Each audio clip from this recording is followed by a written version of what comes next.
नमस्कार दोस्तों, कैसे हो आप सब। मैं आशा करूँगा आप स्वस्थ होंगे, मस्त होंगे और रीट की तैयारी में व्यस्त होंगे। आज है रीट मैथ सॉल्यूशन का तीसरा दिन है। आज हम बोर्ड मास के नियम को पढ़ेंगे। हमने पूरा मैथ 25 दिन में करने का टारगेट बनाया है और हर दिन आपको 10 से 12 मिनट की वीडियो मिलेगी। इस वीडियो में आपको कंसेप्ट सिखा दिया जाएगा। उस कंसेप्ट के थ्रू आप क्या करना है, अपने सवालों को सॉल्यूशन करना है और प्रैक्टिस भी करनी है। क्या ये कंसेप्ट सही हैं या गलत हैं, इसका भी आपको अंदाज़ा हो जाएगा। और प्रीवियस ईयर के क्वेश्चन भी लगाने हैं। अगर आप नहीं लगा सकते तो मैं आपके लिए एक दिन PYQ हैं, जितने सब्जेक्ट टॉपिक करा दूंगा उस सभी के PYQ लेके आऊँगा जो पिछले साल पूछे गए थे, और जिससे आपको मालूम चल जाएगा कि नियम से कौन कौन से क्वेश्चन कैसे कैसे बन के आते हैं। तो स्टार्ट करते हैं आज की वीडियो। अभी क्या है, हमारे पास दूसरा चैप्टर चल रहा है जो कि बोर्ड मास का नियम है, गणितीय मूल संक्रियाएं। हमने क्या किया था, 2 दिन में इसको कंप्लीट किया था। पहले दिन 1 करोड़ तक की पूर्ण संख्याओं को लिया था, दूसरे दिन स्थानीय मान और तुलना को लिया था। आज है तीसरा दिन। आज हम गणितीय संक्रियाएं, जोड़ गुणा भाग की भाग है, ये वाला टॉपिक कंप्लीट करेंगे। इसके कंसेप्ट को समझेंगे। एक्चुअली में बोर्ड मास होता क्या है, ये नियम कैसे काम करता है और कम काम करता है, इसकी आज की वीडियो स्टार्ट करते हैं। अभी क्या है कि हम गणितीय संक्रिया हैं, इसमें सरलीकरण के क्वेश्चन आते हैं।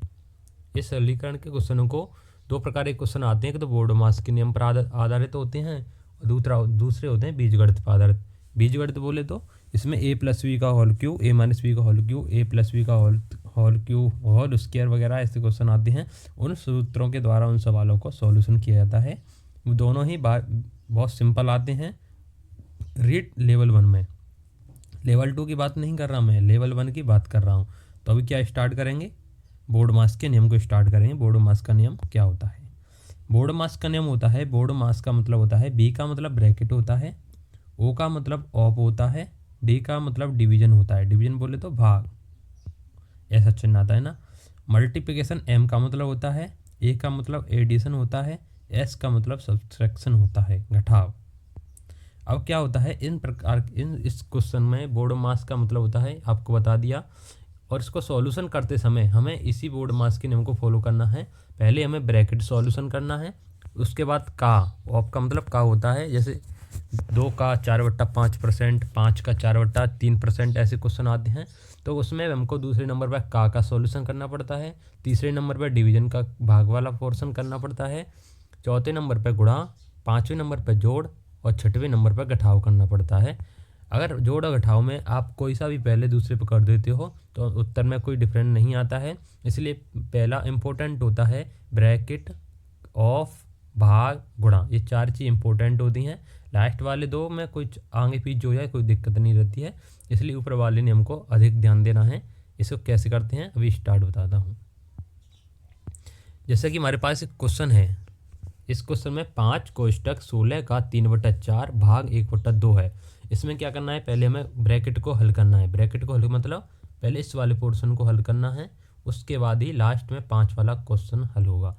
तो ब्रैकेट का मतलब भी गुणा होता है, का मतलब भी गुणा होता है। इसलिए सबसे पहले हम 16 का 3/4 भाग 1/2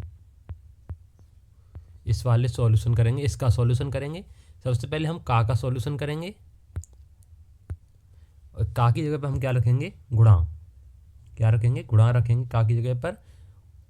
का की जगह पर गुणा किया तो हमने क्या किया, 4 से 16 को काट दिया 4 बार, और 4 दिए 12, 12 भाग 1/2। अब 12 भाग 1/2 है हमारे पास। अब इसका क्या करेंगे, 12 में 1/2 का भाग देंगे तो 24 आंसर आएगा, और 24 का गुणा हम क्या करेंगे 15 से कर देंगे, और हमारा आंसर हो जाएगा 360। अब क्या किया हमने, हमारे पास पहले भाग था, हमने वो भाग नहीं किया। हमने पहले क्या किया था, का वाला है, इसका सॉल्यूशन किया था ऑफ का, क्योंकि बोर्ड मास नियम बोलता है पहले ब्रैकेट हल होगा। पहले ब्रैकेट हल होगा, ये छोटा ब्रैकेट है, इसको सबसे पहले सॉल्यूशन करेंगे। उसके बाद हम का वाले का सॉल्यूशन करेंगे। का मतलब भी गुणा होता है और ब्रैकेट का मतलब भी गुणा होता है। और जब उसके बाद का सॉल्यूशन करेंगे, अगर का की जगह पर गुणा होता तो हम पहले भाग करते, और का की जगह पर गुणा नहीं है इसलिए का है यहाँ पर, इसलिए हम पहले का सॉल्यूशन करेंगे।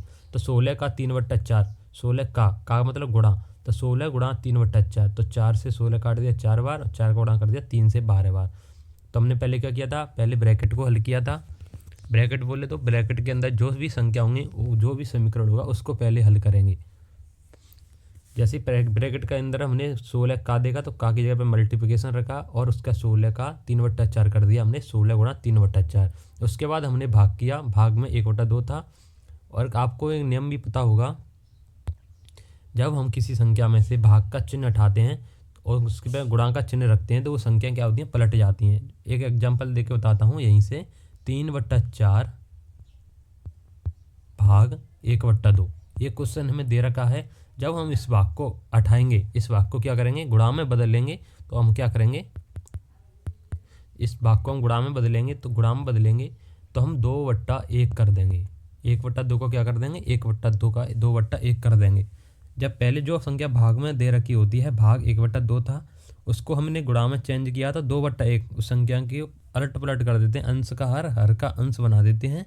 जिससे अब ये नियम, अब इसमें क्या करेंगे, 2 से इसको काट देंगे 2 बार और 3/2 हमारा आंसर आएगा। अब आप समझ गए होंगे, जब भाग का चिन्ह हटाते हैं तो क्या करते हैं, भाग का चिन्ह हटाते हैं तो संख्याओं को अलट पलट कर देते हैं, अंश का हर कर देते हैं, हर का अंश कर देते हैं और हमारा सवाल सही हो जाता है। अगर आप जैसे एग्जाम्पल एक और दिखाता हूँ, 4 में 2 का भाग देंगे, 4 में 2 का भाग देंगे तो 2 आएगा, ये सही है ना। 4 में 2 का भाग देंगे 2 आएगा। और हम इसका सॉल्यूशन इस तरीके से भी कर सकते हैं, 4 की जगह पे भाग की जगह पे गुणा रखेंगे, गुणा करेंगे तो 2 क्या होगा, अलट पलट जाएगा, तो इसका 1/2 कर देंगे। तब 2 से इस 4 को काटेंगे 2 बार, आंसर बराबर आएगा। जब हम भाग के चिन्ह को गुणा में बदलते हैं तो अंश को हर को अंश कर देते हैं। या वो ये आपको समझ में आ गया होगा। ये क्वेश्चन, ये बोर्ड मार्क्स के नियम है, पूरे गणित में काम आने वाले हैं, इसलिए आपको इसको अच्छी तरह से सीखना है, इसकी अच्छी प्रैक्टिस करनी है। अब चलते हैं दूसरा वाला क्वेश्चन। अब क्या है, 5 माइनस, अब 5 के भी कोष्टक है और उसके बाद भी मंझला कोष्टक है और तीसरा है छोटा कोष्टक, उसके बाद ऊपर उसके ऊपर रेखाबंधनी लगी हुई है। इस प्रकार के क्वेश्चनों में सबसे पहले हम रेखाबंधनी को सॉल्यूशन करेंगे। अब ब्रैकेट 3 प्रकार के हो गए, बड़ा ब्रैकेट, इसके बाद मंझला ब्रैकेट, उसके बाद छोटा ब्रैकेट। तो इसमें सॉल्यूशन का क्रम भी यही होता है, पहले हम छोटे ब्रैकेट को हल करेंगे, उसके बाद मंझले कोष्टक को हल करेंगे और सबसे लास्ट में हम बड़े ब्रैकेट को हल करेंगे। क्या क्या इसका नियम है, पहले छोटा ब्रैकेट, उसके बाद मंझला ब्रैकेट, उसके बाद बड़ा ब्रैकेट। तीनों ब्रैकेटों का अलग क्रम होता है, पहले छोटा वाला, फिर मंझला वाला, उसके बाद बड़ा वाला। ब्रैकेट लगता भी ऐसे ही है और सॉल्यूशन भी इसी प्रकार किया जाता है। कभी भी मंझला कोष्टक बड़े कोष्टक से बाहर नहीं लगेगा और कभी भी छोटा कोष्टक मंझले कोष्टक या बड़े कोष्टक से बाहर नहीं लगेगा। इसका क्रम भी यही होता है, बड़ा कोष्टक के अंदर मंझला कोष्टक, मंझले कोष्टक के अंदर छोटा कोष्टक होता है। इसलिए सॉल्यूशन का क्रम भी यही होता है, पहले छोटे कोष्टक को हल करेंगे, उसके बाद मंझले कोष्टक को हल करेंगे, उसके बाद बड़े कोष्टक को हल करेंगे। ये क्वेश्चन दे रखा है, आइए इस क्वेश्चन को देखते हैं। इसमें बड़ा कोष्टक दे रखा है 5 माइनस, मंझले कोष्टक के अंदर 6 माइनस 5 और छोटा कोष्टक स्टार्ट है 5 माइनस 4, आपको ये दिखाई दे रहा होगा क्वेश्चन। एक क्वेश्चन का सॉल्यूशन करेंगे।